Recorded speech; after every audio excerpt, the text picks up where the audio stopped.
తెలుగు రాష్ట్రాలు నిప్పులు కొలిమిని తలపిస్తున్నాయి. సగటు ఉష్ణోగ్రతలు 43 డిగ్రీలను మించిపోయాయి. తీవ్రమైన వడగాలులు భానుడి తాపానికి సెగలు కక్కుతున్నాయి.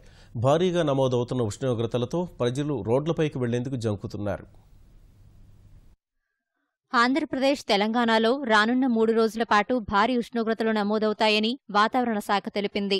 వడగాల్పుల ప్రభావం పెరుగుతుందని నిపుణులు హెచ్చరించారు. వెలగపూడి సచివాలయం వద్ద 45 డిగ్రీల ఉష్ణోగ్రత నమోదైంది.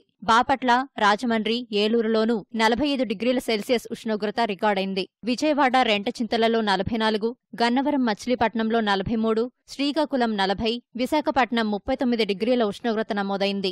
ఆదిలాబాద్, నల్గొండ, రామగుండంలో 45 డిగ్రీలు, నిజామాబాద్ 44, హన్మకొండలో 43, హైదరాబాద్లో 42 డిగ్రీల ఉష్ణోగ్రత రికార్డైంది. ఉత్తరం వాయువ్య దిశల నుంచి వీస్తున్న గాలుల వల్లే తెలుగు రాష్ట్రాల్లో ఎండలు మండుతున్నాయని హైదరాబాద్లోని వాతావరణ కేంద్రం ప్రకటించింది.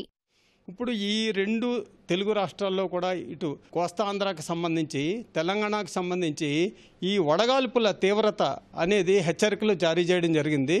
ఈ 2 రోజుల పాటు, ఈ రోజు రేపు కూడా.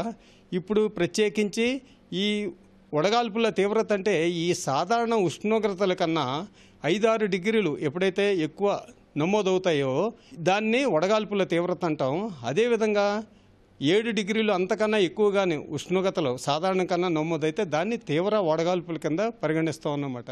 నిత్యం జనంతో కిటకిటలాడే విజయవాడ రోడ్లపై రద్దీ తగ్గింది. ప్రజలు రోడ్లపైకి వచ్చేందుకు జంకుతున్నారు. గుంటూరులో వేసవి తాపానికి ప్రజలు అల్లాడుతున్నారు. ఉదయం 9 గంటల నుంచే వడగాల్పులు వీస్తున్నందున ఇబ్బందులు పడుతున్నారు. మధ్యాహ్నం పరిస్థితి మరీ దారుణంగా ఉంటోంది.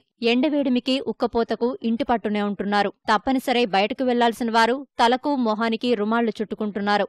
తెలుగు రాష్ట్రాల్లో ఎక్కడ చూసినా జనం ఎండవేడికి అవస్థలు పడుతున్నారు. వడదెబ్బ తగలకుండా జాగ్రత్తలు తీసుకోవాలని వైద్య నిపుణులు సూచిస్తున్నారు.